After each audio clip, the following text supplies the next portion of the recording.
webinar on our report that we released just yesterday, America's Hispanic Children Gaining Ground, Looking Forward. As you may know, Child Trends is a nonprofit, nonpartisan research organization based in the Washington, D.C. area. For more than 35 years, Child Trends has produced and disseminated research and analyses related to all aspects of children's well-being. This year, we launched our Hispanic Institute to focus on and better understand the issues affecting the well-being of this growing sector of our country. The report you're going to be hearing about today provides a statistical portrait of the more than 17.5 million Latino children and youth in the United States. The report shows Latinos gaining ground in a number of fronts, especially education, while continuing to confront challenges moving forward. It has been produced with the generous support of the Televisa Foundation, which is a nonprofit organization created by the leading media group in the Spanish-speaking world, Televisa. The mission of the foundation is to help propel Latino children and youth through innovative educational and cultural initiatives. On behalf of Child Trends, we want to thank Televisa for their support of this effort. The full report and the slideshow that is made up of the 22 statistical charts in the report is available now on the Child Trends website. You can download the full report there. Today's presentation will highlight the findings using several of the key statistical charts in the 6 different areas that we cover: demographics, economics, family, education, health, and media. Throughout the webinar, if you have any technical questions, please submit them online. You will see, you can easily submit them to our team through this box on the right-hand side of your screen. And this is the same place where you can also submit questions for our panelists. We will queue up the questions and we will present it to them after all the presentations have been completed. Today, you're going to hear from 5 panelists. You will first hear introductory remarks by Alicia Lebrija Hirschfeld. She is the Executive President of the Televisa Foundation. Alicia was the former Director of Education of that same foundation. Previously, she served as the Dean of the School of International Relations and Professor of Economics at one of Mexico's leading private universities, the ITAM. Then you will hear from two of the authors of the report who will provide you with a presentation and overview of the findings. First, Dr. Lina Guzman. She's the director of our Child Trends Hispanic Institute. She's also a senior research scientist and co-director of one of our research units here at Child Trends. She holds a doctorate in sociology from the University of Wisconsin-Madison. Secondly, you'll hear from Dr. David Murphy. He's also a senior research scientist here at Child Trends who leads the indicators area. He manages the Child Trends Data Bank, an online compendium of more than 100 indicators of child well-being. He holds a doctorate in developmental psychology from the University of Michigan. Following the presentation, we're honored to have with us 2 highly qualified discussants, Maribel Duran, who is the Chief of Staff at the White House Initiative on Educational Excellence for Hispanics. In this role, she works on driving the initiative's mission of increasing the Hispanic community's educational attainment and outcomes. And finally, Dr. Carola Suarez Orozco, Professor of Human Development and Psychology at UCLA. Her areas of research include educational achievement among immigrant origin youth and immigrant families, among other areas. Carola is a nationally recognized and broadly published expert on these and other related issues. So with that, I will turn it over to Alicia Lebrija Hirschfeld, President of the Televisa Foundation, to provide her introductory remarks. Thank you, Alicia, and it's a pleasure to be with you, but it's even a greater pleasure just to have this report now coming out. It's been a great experience to work with Child Trends Hispanic Institute, and of course our early stages programs in the States at Televisa Foundation involved parental engagement in childhood, using soap operas to send messages in order for people who see soap operas can also get involved much more with their child's education. So for us, partnering with Child Trends has been a wonderful experience. We're committed in propelling Latino children and youth through innovative educational programs, as the first couple of initiatives of Televisa Foundation have been, specifically in the ELL space, English language learners, and bilingual education. We have a couple of initial projects involving certain very well-known Latino television figures like El Chavo, where we developed a program to learn English with El Chavo. So amongst many of other specific programs that we have initiated, well, I think having this partnership with Child Trends has been really enlightening for us to go forward and really consolidate programs that could help propel innovative educational programs for child and youth of Latin origin. Thank you. Thank you very much, Alicia. Before starting the presentation, I just wanted to let all of you know, if you're interested in tweeting throughout the webinar, please use hashtag US Niños, N-I-N-O-S, without the ñ, or hashtag Hispanic Ed, and we would appreciate that. So I'm turning it over now to Lina Guzman, who will start the presentation. Thank you, Alicia, and welcome to everyone who's joining us. We're delighted to be sharing with you some of our highlights of our report. And again, I just want to emphasize that these are highlights of the report, and the full report and accompanying slideshow is available on our website. And it's a delight to be doing this during Hispanic Heritage Month. Before we delve into the report, I'd like to just take a moment to talk a little bit about Child Trends Hispanic Institute, who we are and what we do. As many of you know, for many groups of children in the U.S., there's extensive data and significant research to inform decisions about how to promote their healthy development. This is much less true when it comes to Hispanic children. And this knowledge gap hinders our ability to invest wisely in their well-being. In keeping with Child Trends' mission, we've launched Child Trends Hispanic Institute, as Alicia mentioned, in June of this year. The Institute's mission is to provide research-based information to improve outcomes for Latino children.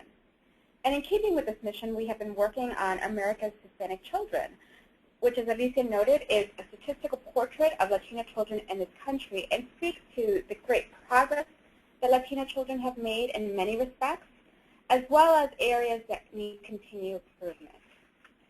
And so let me start off by providing a demographic portrait of Hispanic children in the U.S.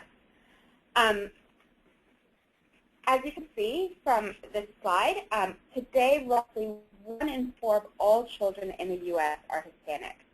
Hispanics are the fastest growing and largest racial ethnic group among children. And by 2050, Hispanic children are projected to be more than 1 in 3 of all children, roughly the same percentage as white children. As such, how children fare will have profound implications for our country. What is different and unique about the growth in the Latino population in recent decades is that it's spearheaded by children. The Latino population in this country is young, and increases in the Latino population are being driven not by immigration, but by birth. As such, what we see here in this slide is that the vast majority of Hispanic children in the U.S. were born in this country. However, although the vast majority of Latino children are born in this country, the immigrant experience is a reality for many. Half have at least one parent who was born outside of the U.S., and roughly 3/4 speak a language other than English at home. What's also different about recent growth in the Hispanic population is where they're living. Hispanic children, as we like to say, are part of every state's future. In states like New Mexico and children, they're already the majority. In 12 other states in this country, Hispanics are more than 1 in 5 of all children. While some regions like the southwestern states of California and Texas and Florida, as well as metropolitan areas in north and eastern states, have long histories of Hispanic settlement, other regions, such as the Midwest in places like Illinois, Minnesota, and South Dakota, as well as in the South in states such as Alabama and Georgia and North Carolina, have seen much more recent and rapid growth over the last 10 to 15 years. So how are Latino children faring in terms of their economic well-being? Here, the story is much less bright. Economic security is precarious for many Hispanic children. Roughly 1/3 of all Latino children live in poverty, and 2/3 live in low-income families, which are defined as those with incomes less than twice the poverty line, where many experts believe that families can just meet basic needs. Research also tells us that children who experience poverty at higher risk for are at higher risk for many negative outcomes such as poor health, lower school performance, and delinquent behavior, among others.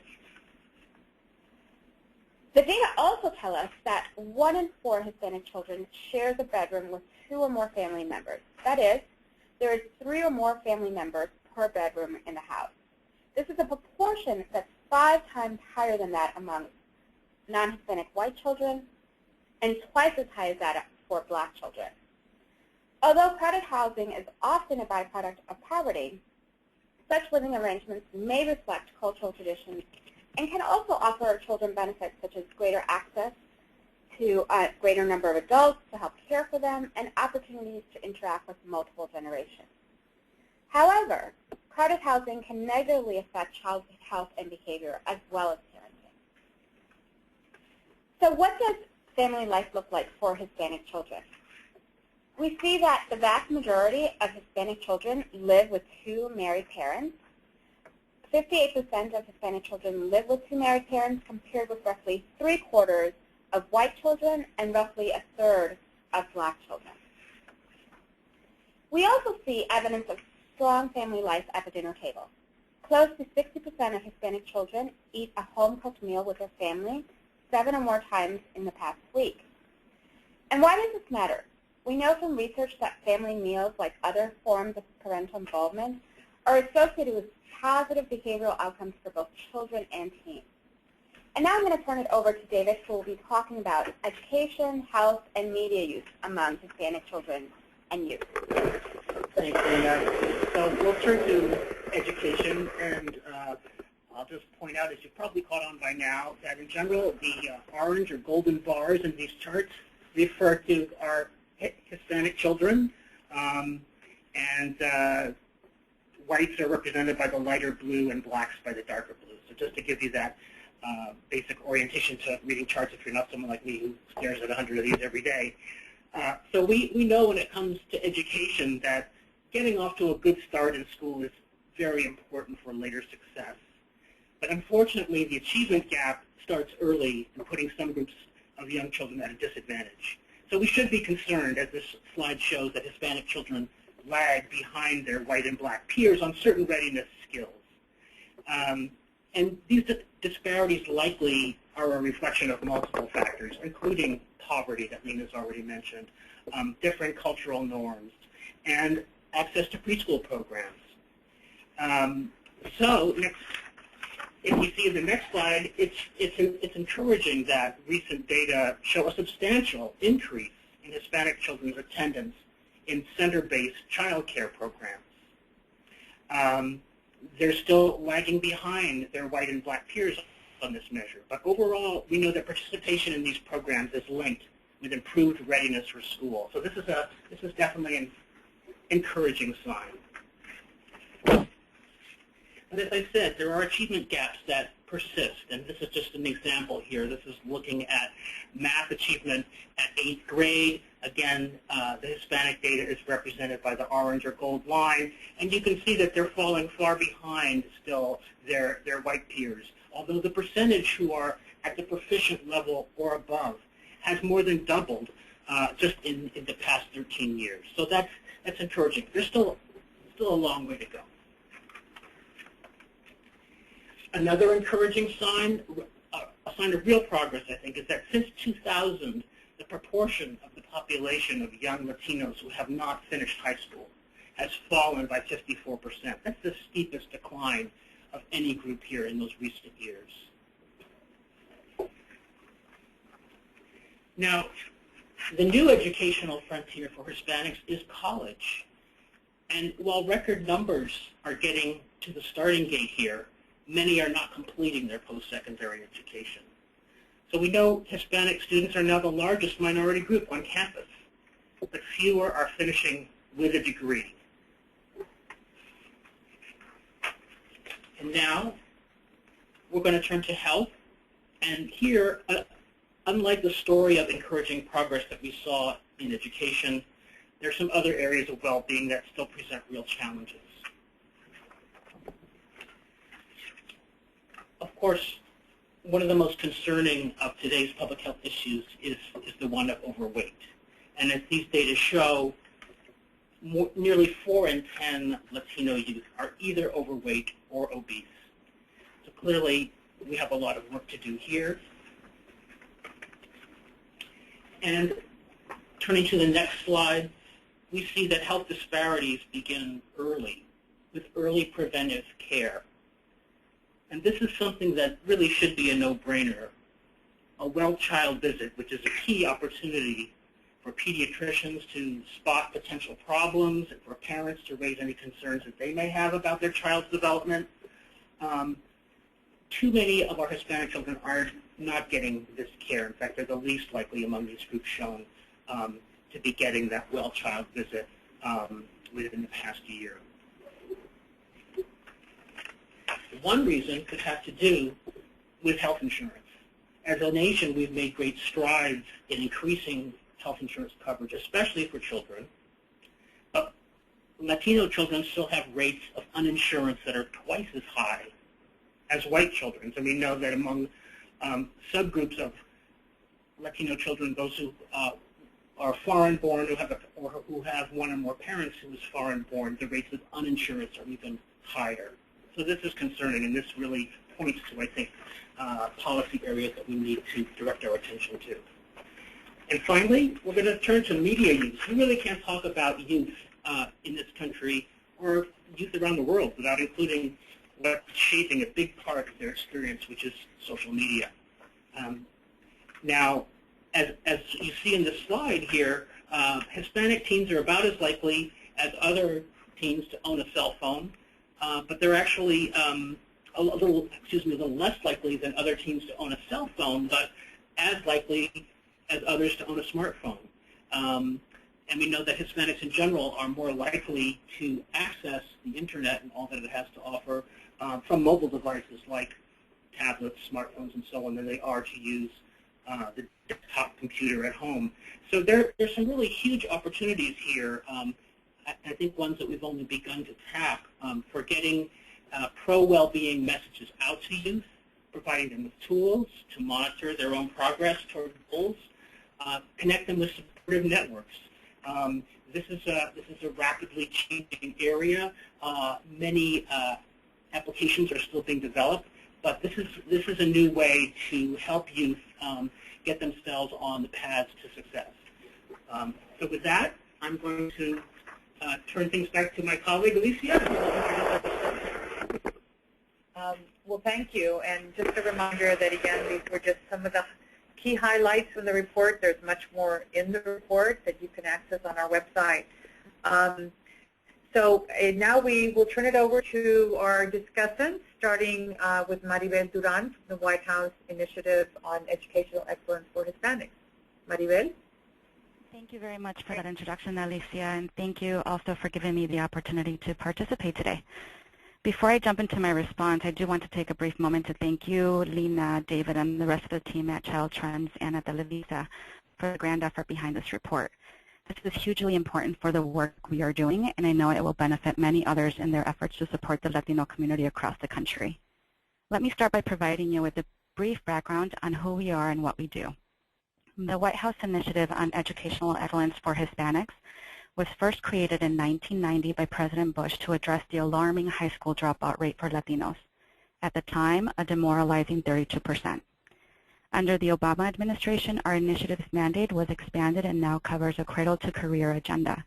We are, in fact, the only federal office working specifically to ensure the educational attainment and success of the Latino community. Next year, our initiative will celebrate its 25th year anniversary. This significant milestone will provide us with an opportunity to reflect on the educational progress achieved by Latinos and to also identify persistent opportunity and achievement gaps that exist.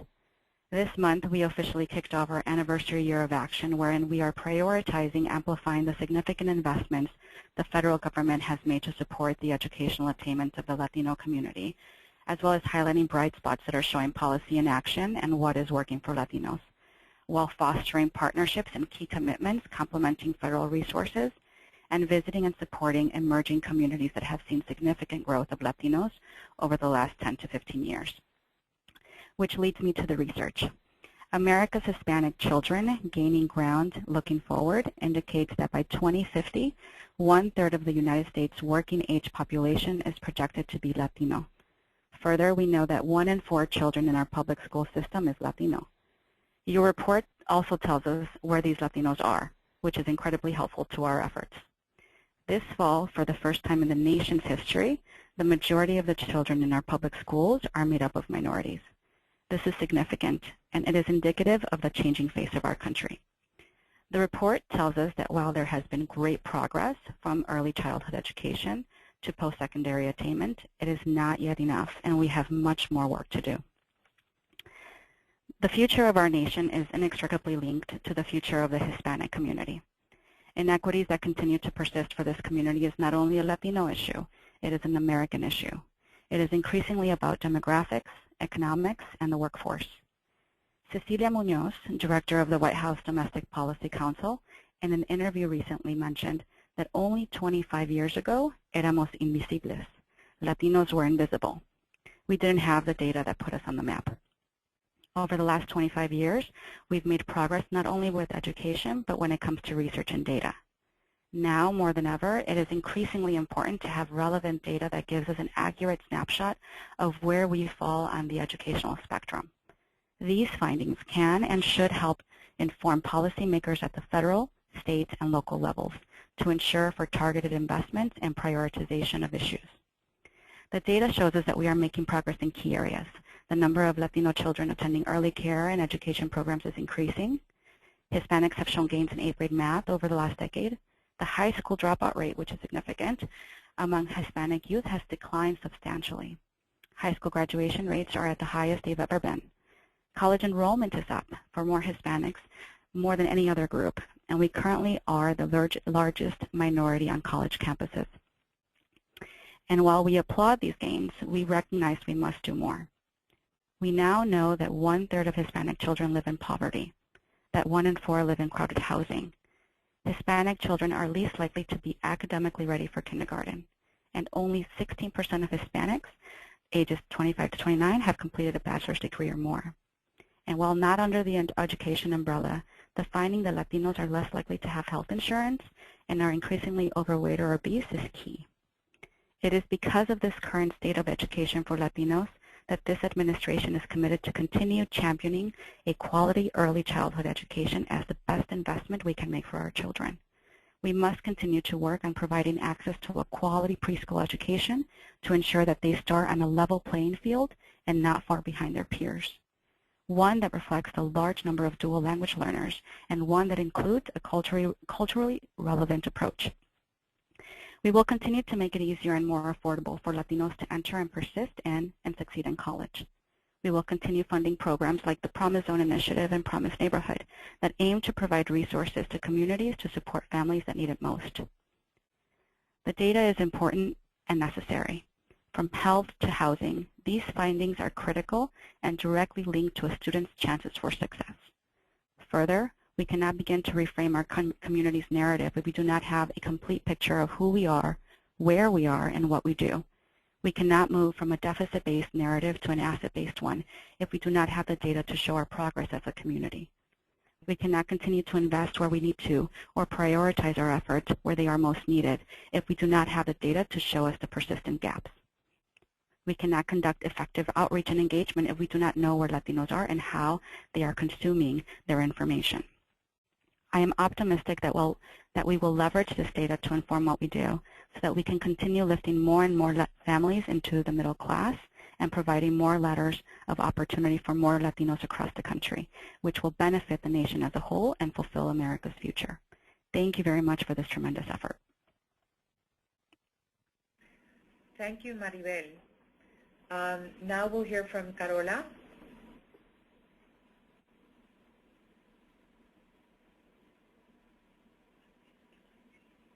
Carola, are you on mute? Carola, we can't, we're not hearing you right now. I think, is your phone on mute?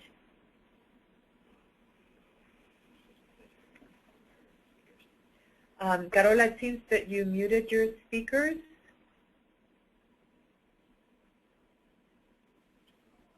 Okay. Well, as okay. So while we're working out the technical aspects, Carola's on the West Coast and we're here on the East Coast. Hello, is it working now? It's working now. Hello, Carola. I apologize for that. Thank you for inviting me to participate in this important event. This report represents a clear and succinct resource directing our attention to patterns of growth, strengths, as well as areas of concern in regards to the Latino child population.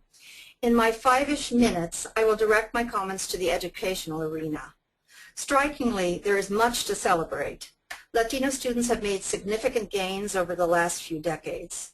Latino families are enrolling in preschools in higher numbers than ever before.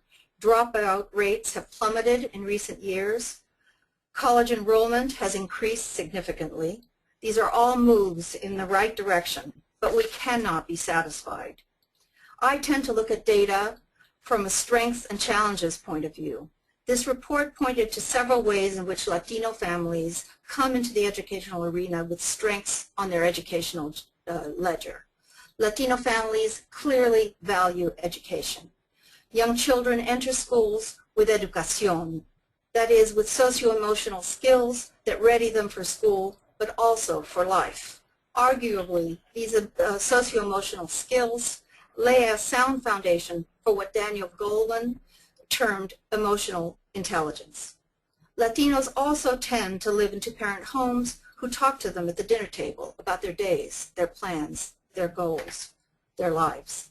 Now, what are some of the most glaring issues on the risk side of the ledger noted in this report? 62% of Latinos live in low-income families and live in highly segregated neighborhoods.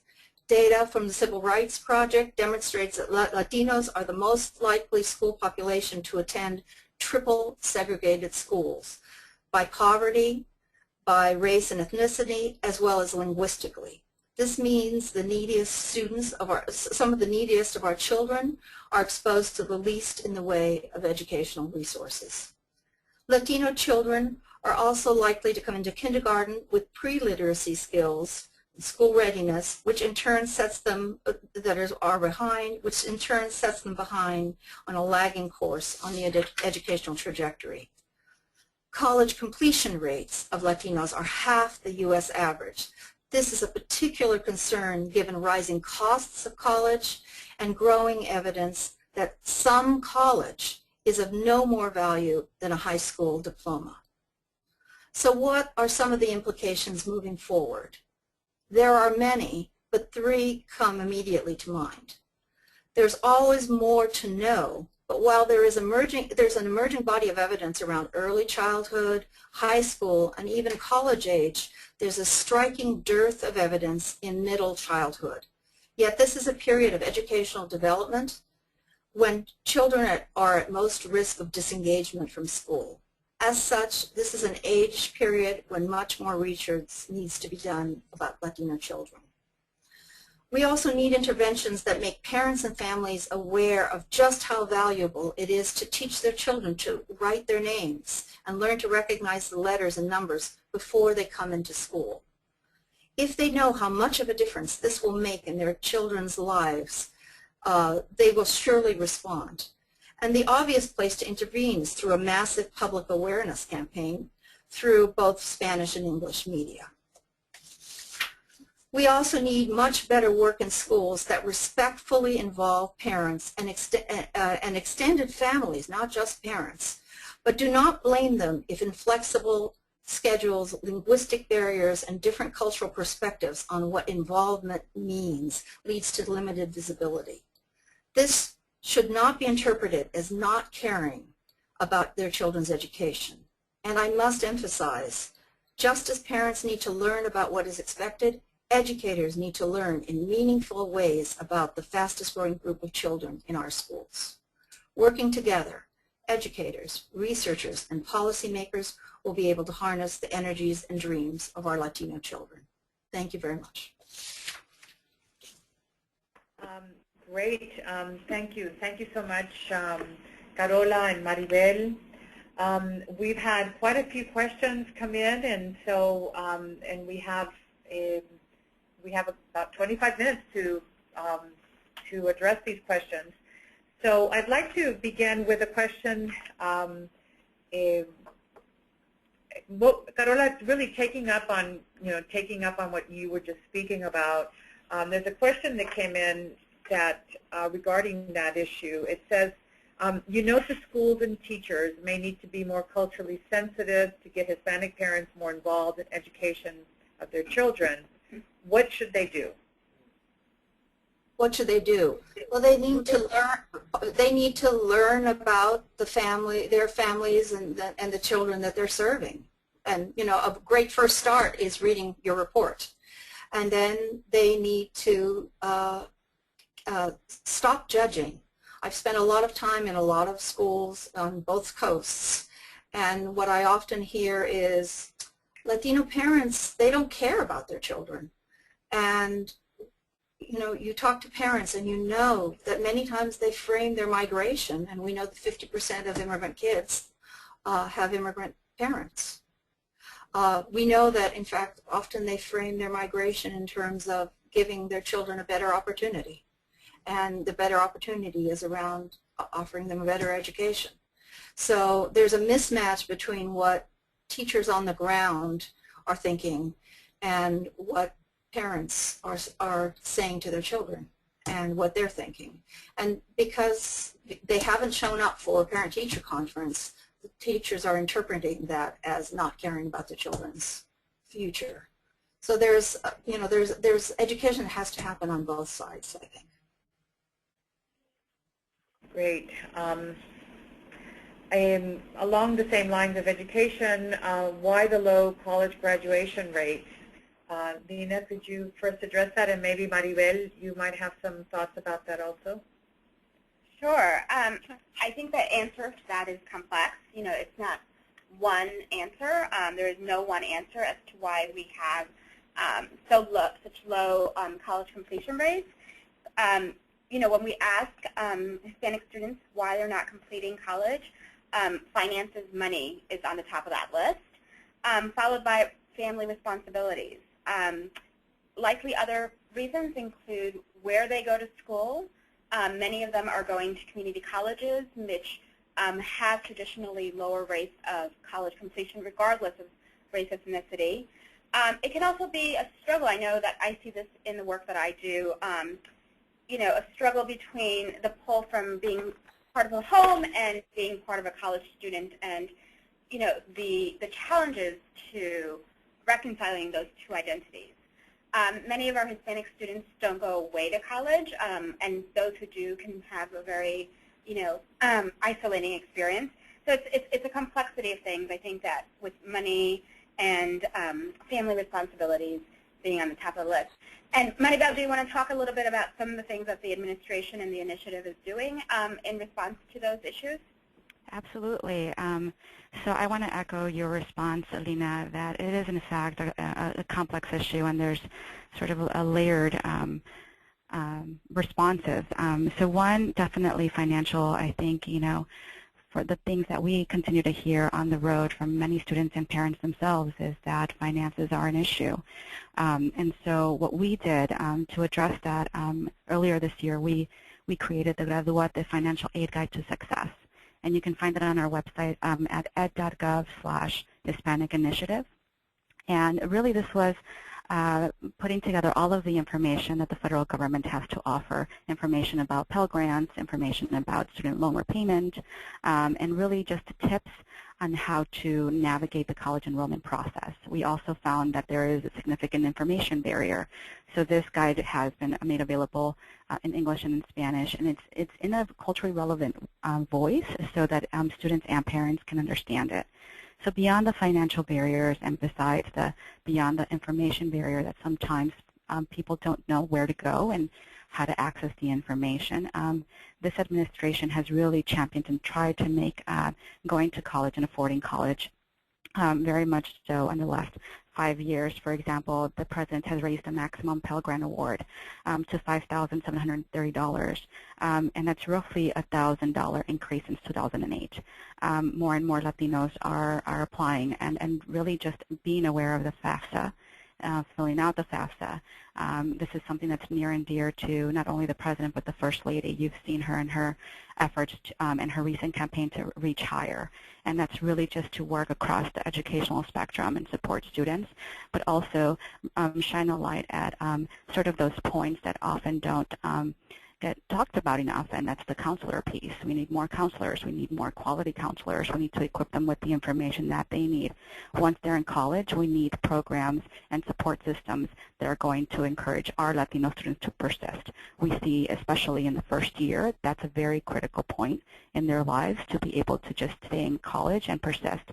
And then lastly, I'll just talk about how do we sort of debunk the myth and reframe the narrative around, which schools our Latinos should be, attending. And so we often see, because of cultural, traditions or responsibilities in the home, they tend to go to the community college, which is fine. That's also something that we encourage folks to do, our Latinos to do. But there's also this sort of myth that, if they apply to Ivy League schools, that it's going to be more costly. And we actually know that, Ivy League schools, out-of-state schools do provide significant amount of financial resources in the form of scholarships.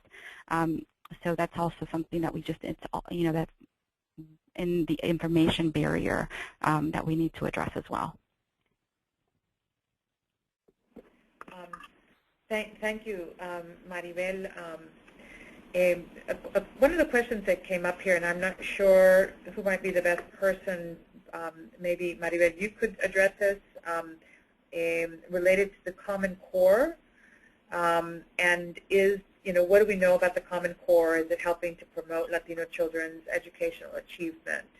And so maybe you have some comments on that, or Carola? Sure.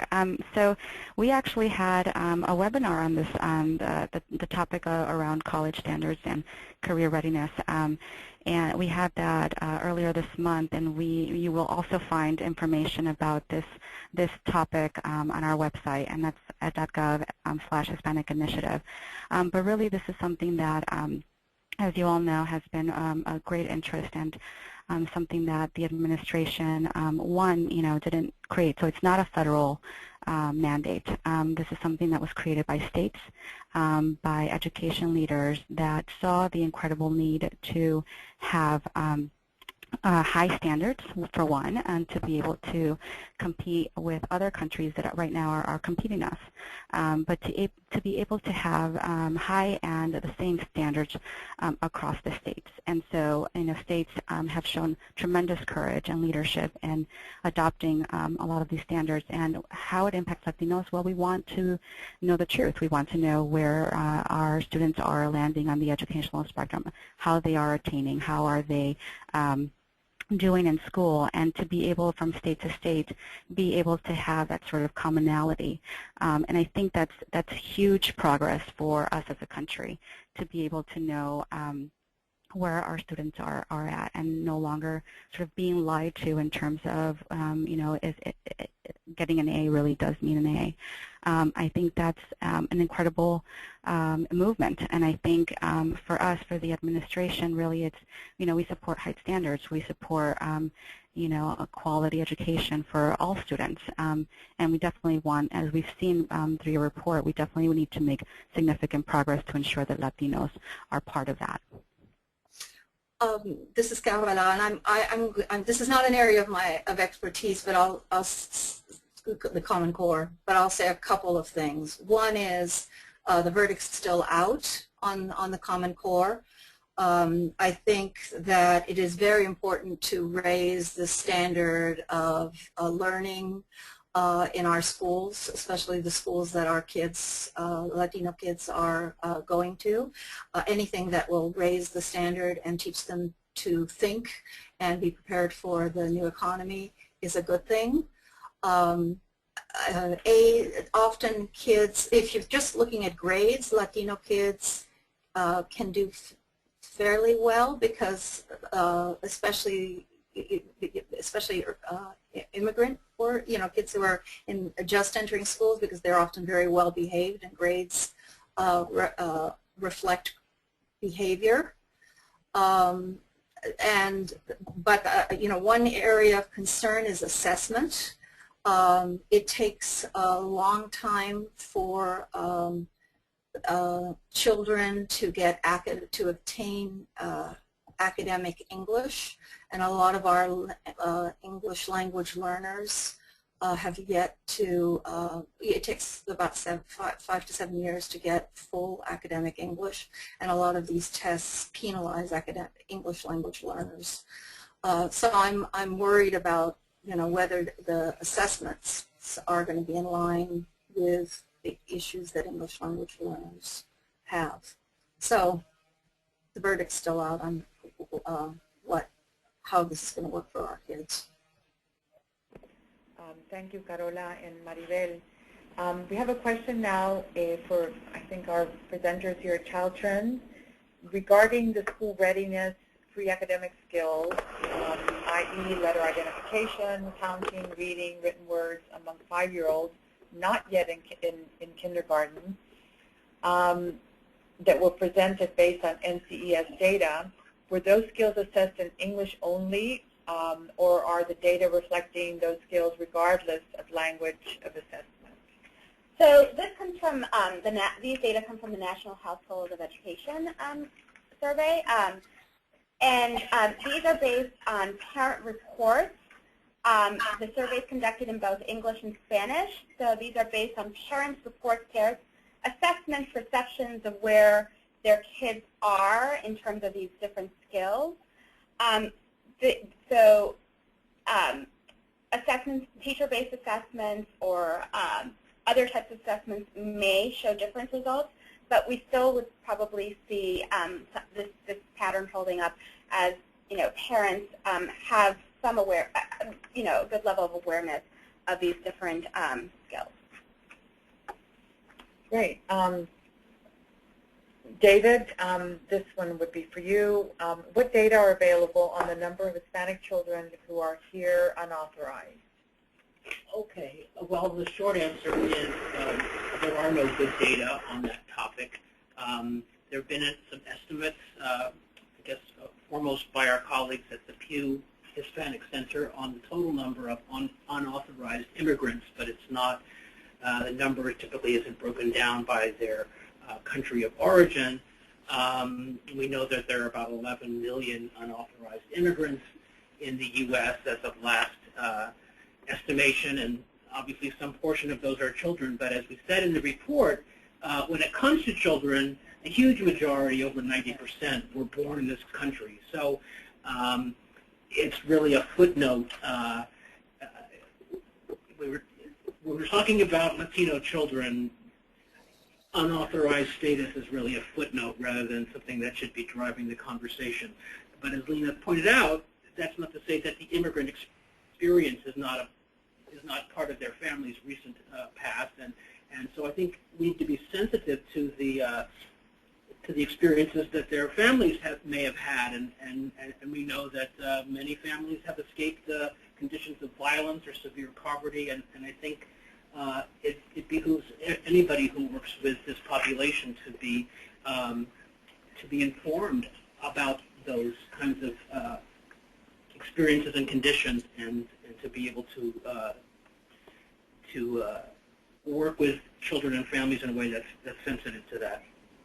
Yes, if I may, if I may, the majority of children, that's exactly correct, the majority of Latino children are U.S. citizens. They were born in this country. Some of their parents are undocumented, and and that may be driving some of the health data that you're seeing in terms of access to resources and care.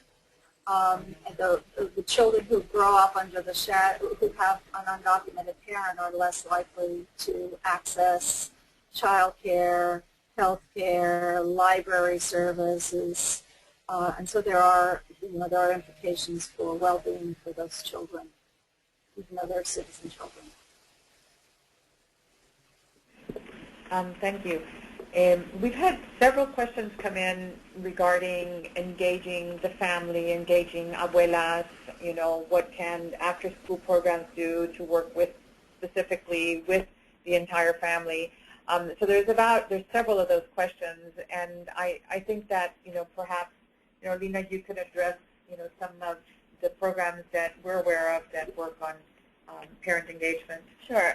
I would definitely echo what Carola said earlier, that this is something that is truly imperative for the school system to find ways to better engage with Latino parents, to challenge assumptions, and really to meet parents where they are. They're Latino parents, you are very eager to see their children's success in school. I mean, this is one of the motivating reasons why they come to this country. And there are a number of programs that are being very successful to engage in Latino parents. For example, we just finished an evaluation of the Abriendo Puertas, Opening Doors program, which is a parent education program for preschool-age children, which is designed and developed specifically for Latinos.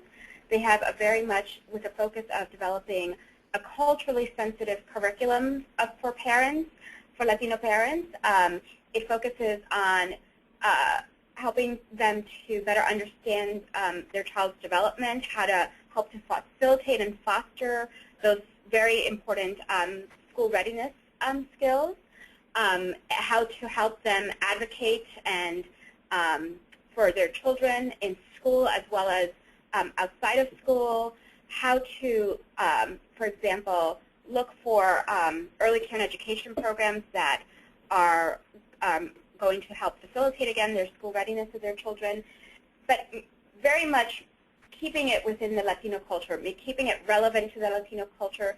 They include a lot of what we call dichos or sayings that are very relevant. So making sure that things don't feel intimidating, they feel welcoming, and they feel very relevant.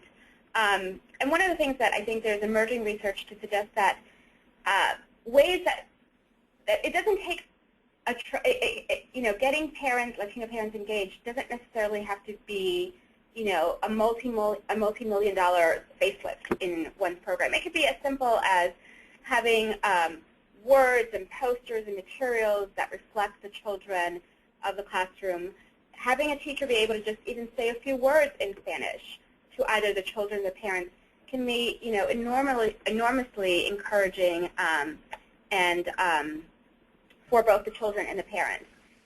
Having office hours or, parent-teacher conferences during different times of the day, on weekends. Many immigrant Latino parents work multiple jobs, and it is hard to get them during the day because they're working or they're working the second shift. David or Carola, do you want to add anything to that? No, I think that's weird. I think just beginning by being warm, kind, non-judgmental. I think, and including accepting that it could be an older brother or a cousin or a neighbor, it's any number of extended family members as defined by the family.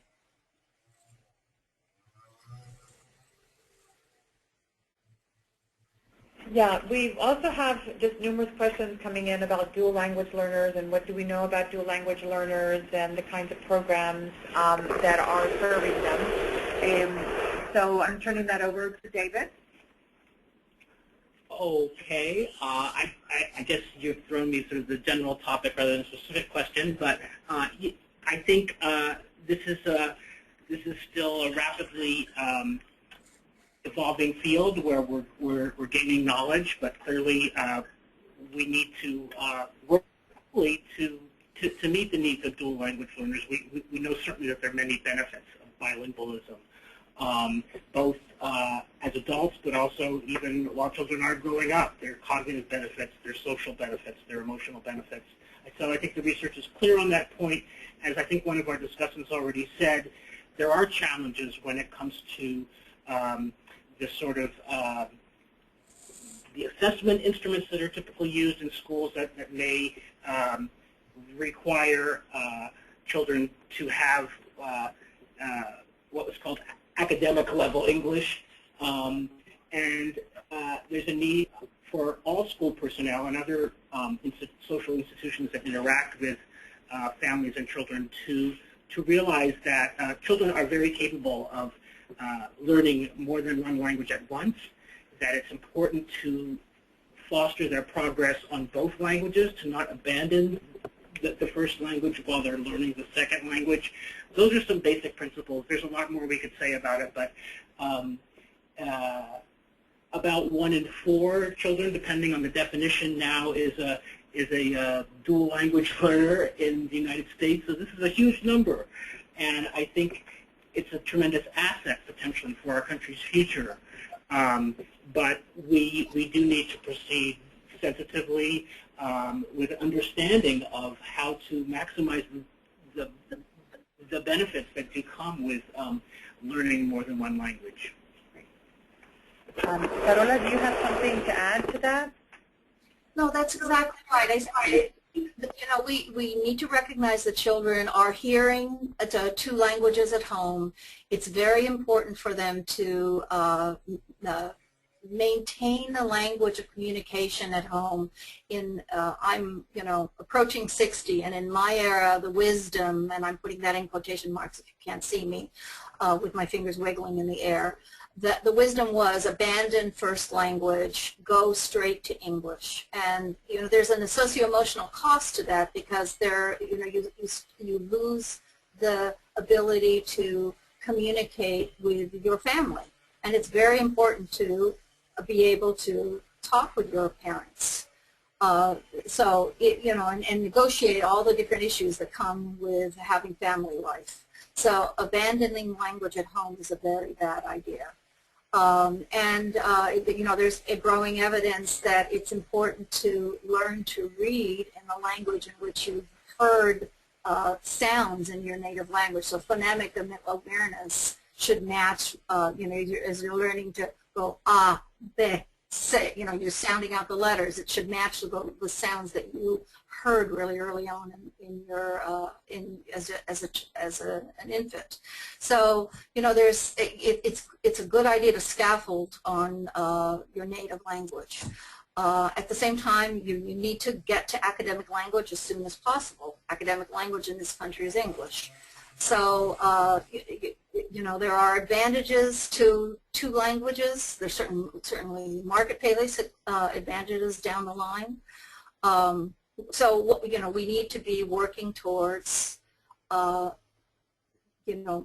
using what the reality, have a reality. Many of our kids speak another language or hear another language. We need to take advantage of that, use it when we can, and not bury our heads in the sand around it.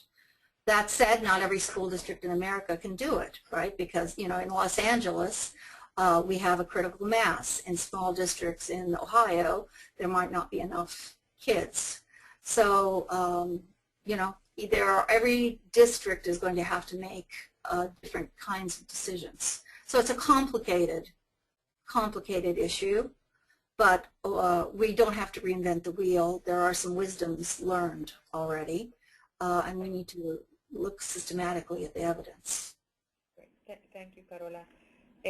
Maribel, there's a couple questions that have come in directly for you regarding the White House initiative and You know, it is the White House initiative also going to smaller geographical areas, and another one related to home programs aimed at targeting parents at home or families engagement at home, and is the White House initiative taking into consideration those programs also? So absolutely, and I'll address both points. So we really tried to, you know, as we inform policy and have conversations with our colleagues at the White House and at the Department of Education, and frankly, since last year with different federal agencies and how they're supporting Latino education, we are looking at what's working on the ground. And so we've been able to have different conversations and visit different programs in school districts that are doing a really good job at helping close the achievement gap for Latinos. And so for us, we'll be doing a lot more of that in the coming year, visiting emerging communities. We've been paying close attention to the growth that we've seen in states like Georgia, Alabama, Arkansas. We were recently on a bus tour in Springdale, which is doing a phenomenal job at integrating recent, you know, new immigrant families, and over the last few years have really embraced that new wave of immigrants and have redefined what their approaches have been and how they're best supporting Latinos there. And so we want to be able to highlight those mechanisms. We want to be able to highlight those programs at a national level. And so, for example, when it comes to family engagement, I echo Lina and Carola's comments. We really need to know the audience. I was at a White House Champions of Change event just this week honoring educators around the country that are doing outstanding work. And one of the champions mentioned that we do, in fact, need to change the minds and the hearts of the adults. You know, the children are there, they're ready to learn. The families are also super engaged, and they want to be supportive of their children's education. They just don't know how. And so we've heard very innovative, very creative answers from different teachers, from different principals that are going into the community themselves. There was one particular example of a teacher and a principal driving a bus and going right before school started home to home to home and visiting the families just at least for the 15, 20 minutes to get to know who they are. And so I think that's significant. So we're constantly looking for those bright spots because we want to be able to elevate their story and be able to share them across the nation so that they can be scaled up or replicated. Great. Thank you, Maribel. Well, we have 1 minute left, and I'm really sorry. We have so many questions that have come in we have not been able to address. But on behalf of the Child Trends Hispanic Institute, we really want to thank all of you for your interest in this report and for taking the time to attend the webinar. Special thanks to our panelists for their important contributions to the discourse on the subject of Latino children and youth. And once again, take the opportunity to thank the Televisa Foundation for making all of this possible with their support of the research. The webinar, just as a reminder, will be posted on the Child Trends website next week in case you want to access it and hear it again or share it. So for now, goodbye, and we hope to have you attend our future webinars. Thanks to all of you.